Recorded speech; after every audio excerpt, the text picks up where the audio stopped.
There are conversations we avoid, realities we don't want to face. But sometimes the most loving thing we can do is open our eyes to what's actually happening. If you're caring for an aging parent, grandparent, or loved one, what I'm about to share could be the most important information you'll ever receive. Not because it's easy to hear, but because recognizing these signs early can transform their final chapter from confusion and panic into connection, peace, and meaningful presence. I'm going to share 5 subtle signs that often indicate a senior is in their last year of life. These aren't dramatic, sudden changes. They're quiet shifts that families frequently miss or misinterpret as temporary issues or normal aging. But here's why this matters. When you recognize these signs, everything changes. Instead of pushing for aggressive treatments that may cause more suffering, you can focus on comfort. Instead of denying reality, you can have the conversations that matter. Instead of regret, you can have presence. This isn't about giving up hope. It's about honoring the natural process of life's completion with awareness, compassion, and love. Before we discuss the specific signs, you need to understand something fundamental. Dying is not usually a sudden event. For most seniors, it's a gradual process that unfolds over months. The body is remarkably intelligent. Just as it knew how to be born, it knows how to complete life. These signs we're about to discuss aren't failures or emergencies. They're the body's natural way of preparing, conserving energy, and transitioning. These 5 signs typically appear in a predictable sequence, though every person's journey is unique. The first sign might appear 6 to 12 months before death. The final signs may emerge just days or hours before. Understanding this timeline helps you recognize what's happening and respond with wisdom rather than panic. What I'm sharing today comes from decades of hospice experience, palliative care research, and the stories of thousands of families who walked this path. Some recognized these signs early and were prepared. Others missed them and felt blindsided, filled with regret about lost opportunities for connection. You have the chance to be in the first group. Let's begin. The first sign, and often the earliest, is withdrawal from the world. This usually begins 6 to 12 months before the other signs appear. You notice your loved one gradually pulling back from activities they used to enjoy. They stop attending church or their card game. They decline invitations to family gatherings. When visitors come, they seem present but distant, going through the motions. This isn't typical loneliness or depression, though it can look similar. It's something deeper, a natural, protective emotional retreat as they begin the internal work of life completion. You'll notice their conversations change. They stop making future plans. "We'll do that next year." Becomes rare. Instead, they spend more time looking at old photographs, talking about people from their past, reminiscing about memories from decades ago. There's often a quality of quiet resignation. Not sadness exactly, but a shift in focus from the external world to something internal and private. Many families mistake this for depression and try to fix it. They push their loved one to be more social, to stay engaged, to think positively. But this withdrawal isn't something to fix. It's something to honor. Studies of end-of-life experiences consistently show that social withdrawal is one of the earliest and most common signs. It appears to be the psyche's way of preparing, of gradually letting go of worldly attachments. Don't force engagement. Don't guilt them about missing events or being less social. Your loved one isn't choosing to abandon you. They're following an internal process they may not even understand themselves. Instead, match their energy. Sit quietly beside them.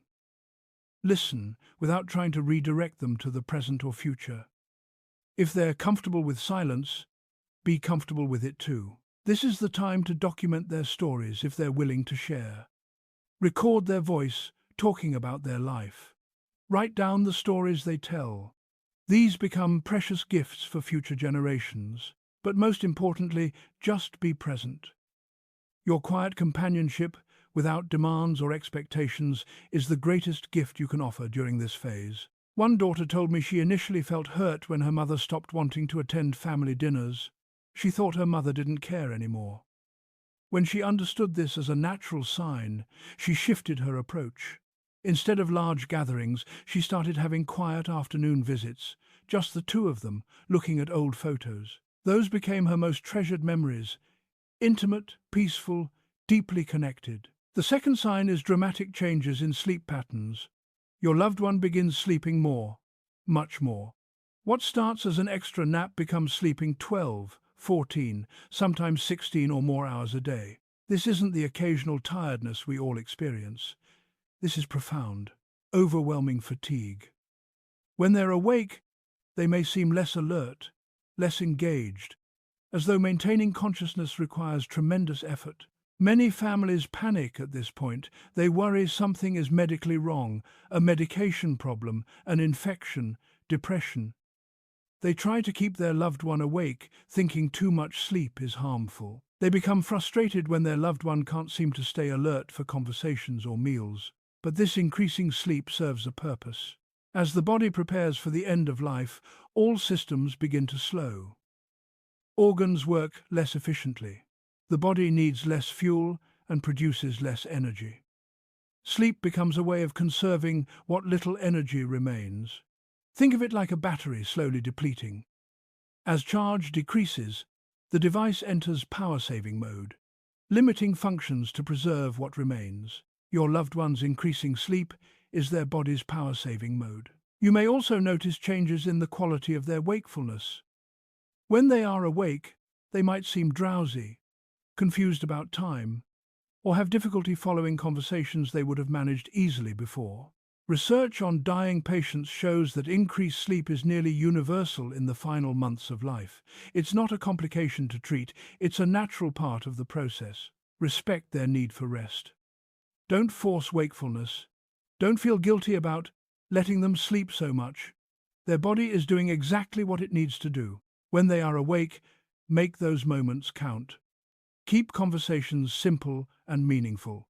Don't try to fit in everything you want to say. Focus on connection, comfort, and love. During sleep, maintain your presence in quiet ways. Sit beside them. Play soft music. Hold their hand. Research suggests that hearing and awareness of presence often remain even when someone appears deeply asleep.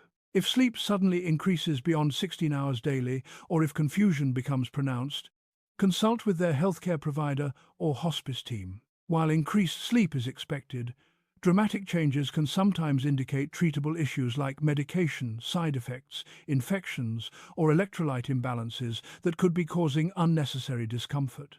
But in most cases, this increasing sleep is simply the body's wisdom at work, gradually, gently transitioning. A hospice nurse once told me, "When families fight against sleep, everyone suffers. When they accept it and adapt, those wakeful moments become sacred, brief, precious, intensely connected. Quality over quantity becomes real." The third sign, and often the most distressing for families, is sustained loss of appetite and progressive weight loss. Your loved one starts eating less. They pick at meals. Foods they once loved hold no interest. They say they're not hungry or that everything tastes bland or metallic. They may have difficulty swallowing or complain that eating is exhausting. Their portions shrink from full plates to a few bites. They stop finishing meals. They decline snacks. You notice their clothes hanging loose. Their faces become more gaunt. Weight loss becomes visible and concerning. Here's what makes this so difficult. In our culture, food equals love and care. Feeding someone is how we show we care. When they stop eating, it feels like rejection. It feels like we're failing them. Families often respond by trying harder, cooking favorite foods, buying supplements, pleading, bargaining. Just take a few more bites. You need to keep your strength up.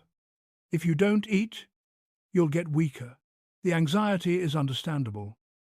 But here's what you need to know. As the body prepares for death, metabolism fundamentally changes. The body stops needing the same fuel. Digestion requires energy the body no longer has. Forcing food or fluids at this stage doesn't provide strength. It creates discomfort, nausea, bloating, and distress. Medical research clearly shows that in the final months of life, the body enters a state called cachexia, a metabolic shift where nutrition no longer builds strength. Weight loss isn't happening because of insufficient food. The person isn't eating because their body has fundamentally changed what it needs. Even more importantly, dehydration at the end of life is not the emergency we typically think it is. As kidney function declines, the body naturally produces less urine and retains the fluid it needs. The mild dehydration that occurs is actually associated with reduced pain and better comfort because it decreases fluid in the lungs and reduces swelling. Studies on artificial nutrition and tube feeding in dying patients consistently show no benefit in survival or quality of life and often cause increased suffering. Aspiration, pneumonia, fluid overload, and loss of dignity. Stop fighting the appetite loss. Instead, shift to comfort-focused feeding. Offer small amounts of whatever appeals to them, even if it's just ice cream or a favorite treat. There are no bad foods at this stage. Comfort and pleasure are what matter. If they're thirsty, offer small sips or ice chips. Keep their mouth moist with swabs or lip balm. But don't force fluids. Most importantly, change your focus from the meal to the moment. Instead of, "You need to eat this," shift to, "I'm here with you." Instead of mealtime being about nutrition, let it be about connection. Tell stories, look at photos, hold hands. Your presence is the nourishment that truly matters now. A son once told me his biggest regret was spending his father's final weeks focused on forcing nutrition shakes and arguing about meals. "I wish I'd understood sooner that my dad's body knew what it was doing. I wish I'd spent that time just being with him, not fighting with him about food." Don't let the battle over food rob you of precious time for connection. The fourth sign involves changes in vital signs and physical indicators that typically appear in the days to weeks before death. You notice your loved one's hands and feet feel cold to the touch, even in a warm room. Their fingernails and toes may develop a bluish tinge. You might see mottling, irregular purple or blue patches on their skin, especially on the legs, feet, arms, and hands. These changes happen because circulation is decreasing. The body is prioritizing blood flow to vital organs, the heart, lungs, and brain, and reducing flow to the extremities. This is a conservation strategy, not a failure. You may notice their pulse is weaker, slower, or irregular. Blood pressure drops. They might feel dizzy when trying to stand. These aren't emergencies requiring aggressive intervention. They're natural signs of the body's systems gradually winding down. Breathing patterns change significantly. You might observe periods of rapid, shallow breathing followed by periods of very slow breathing, or even brief pauses where breathing seems to stop for seconds before resuming. This pattern, called Cheyne-Stokes respiration, can be alarming to witness but is normal in end of life. Urine output decreases and becomes darker, more concentrated. This reflects reduced kidney function and decreased fluid intake. Focus on comfort, not correction. Provide warm blankets for cold extremities. Gentle massage can improve comfort and provide connection through touch. Work closely with hospice or palliative care teams to manage pain and breathing discomfort. Medications can ease breathlessness and anxiety without hastening death. This is the time to avoid aggressive medical interventions that won't change the outcome but will increase discomfort.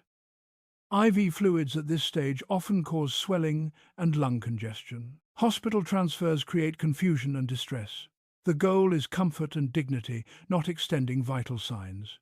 Your loved one's quality of remaining time matters far more than quantity. If these signs appear suddenly or your loved one seems distressed, contact your hospice team immediately. They can assess for treatable sources of discomfort and provide support and guidance. But understand that these vital sign changes, while profound, are the body's natural way of transitioning.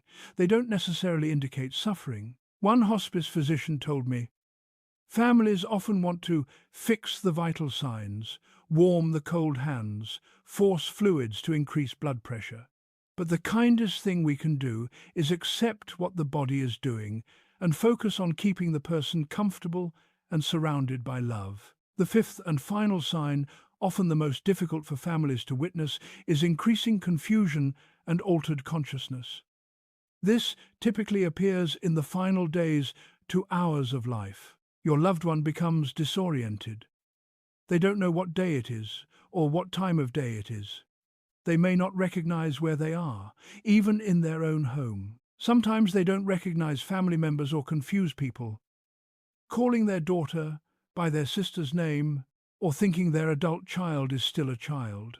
They may begin seeing or talking to people who aren't there, often deceased loved ones, old friends, or family members who died years ago. They might reach toward empty spaces or have conversations with people you can't see. This can be deeply distressing to witness. Many families fear their loved one is hallucinating due to medication, experiencing a mental health crisis, or suffering. They want to correct the confusion, reorient to reality, or increase medications to clear their mind. But here's what research and countless end-of-life experiences tell us. These experiences of seeing deceased loved ones are remarkably common, occurring in 50–60% of dying individuals across cultures. They're not typically caused by medications or brain pathology. They appear to be a natural part of the dying process. And here's what's remarkable. These experiences are almost always comforting, not frightening. When someone sees their deceased mother, they typically appear peaceful, even joyful. These experiences seem to ease the transition rather than cause distress. As time progresses, periods of confusion may alternate with periods of clarity. Then, consciousness begins to diminish. They sleep more deeply and become harder to rouse. They may experience terminal restlessness, restless movements, picking at bedclothes, attempting to get out of bed even when unable to walk safely. Eventually, they enter what's called terminal coma, a state of unconsciousness that typically lasts hours to days before death. They no longer respond to voice or touch. Their breathing may become irregular, with periods of apnea. When confusion appears, don't argue or try to forcibly reorient them to current reality. If they say they see their mother who died 20 years ago, don't say, "No, Mom is dead." Instead say, "What is she saying to you?" or "I'm glad she's with you." Enter their reality with curiosity and acceptance rather than correction. Speak gently and calmly. Even when they seem unconscious, assume they can hear you. Hearing is often the last sense to fade. Say the things that matter. "I love you. It's okay to let go. We'll be okay. Thank you for everything." Create a peaceful environment. Reduce stimulation, dim lights, minimize noise, limit visitors to close family. Play soft music or sounds they find comforting. Work with hospice to manage pain and agitation. Medications can provide comfort without hastening death. Your loved one deserves to be peaceful and pain-free. Terminal restlessness can be particularly difficult. It may look like your loved one is in distress or fighting. Often, gentle reassurance, calm presence, and appropriate medication can ease this. When they enter the final coma state, maintain your presence. Continue speaking to them, touching them, playing music. Tell them you love them. Give them permission to go. Many people seem to wait for permission or for a specific person to arrive before they die. One hospice nurse shared this wisdom. "The dying are doing tremendously hard work. Your job isn't to keep them here or make them stay alert. Your job is to hold space, to be present with love, to ease their path, to witness their journey with dignity and reverence." Let's bring these 5 signs together and talk about what this knowledge means for you and your loved one. Sign 1. Withdrawal from the world often begins 6 to 12 months before death, though sometimes earlier. It's the first signal that internal preparation is beginning. Sign 2. Increased sleep typically intensifies in the weeks to months before death as the body conserves energy. Sign 3. Appetite loss and weight loss becomes pronounced in the final weeks to months, despite families' best efforts to encourage eating. Sign 4. Vital sign changes usually appear in the final days to weeks as circulation and organ function decline. Sign 5. Confusion and altered consciousness typically emerges in the final days to hours, progressing to terminal coma shortly before death. But remember, every person's journey is unique. These signs may appear in different order or at different times. Some people experience all 5 clearly. Others show only some. There's no single right way to die. When families don't recognize these signs, they often respond with panic, aggressive medical interventions, and desperate attempts to reverse the irreversible.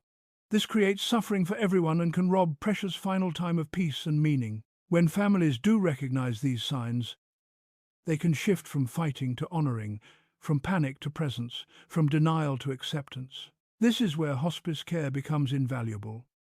Hospice teams specialize in recognizing these signs, managing symptoms for comfort, and supporting families through this journey. If your loved one is experiencing 3 or more of these signs, it's time to have a conversation with their physician about hospice referral. Hospice isn't giving up.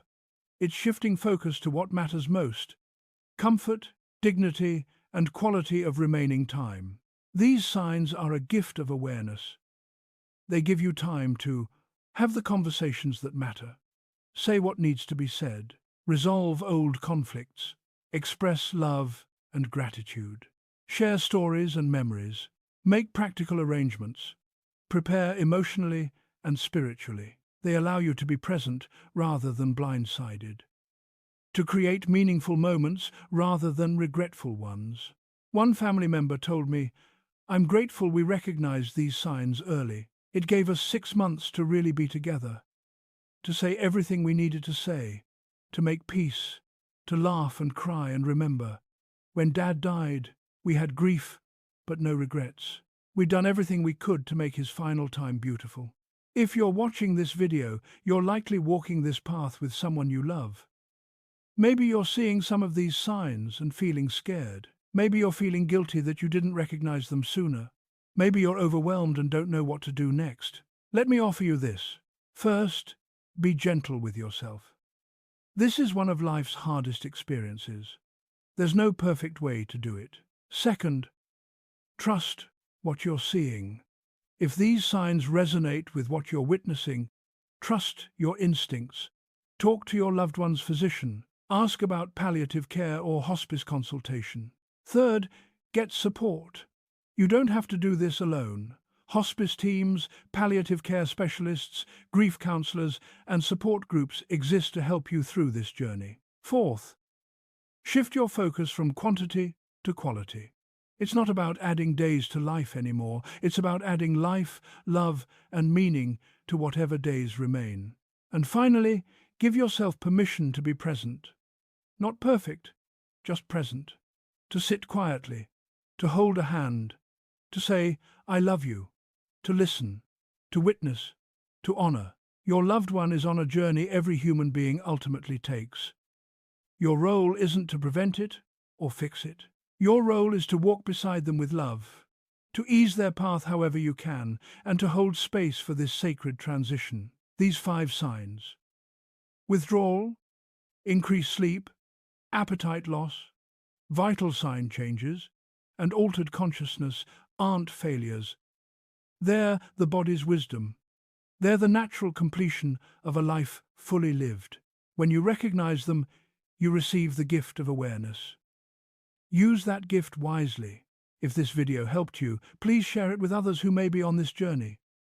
Leave a comment sharing your experience. Your story may help someone else feel less alone.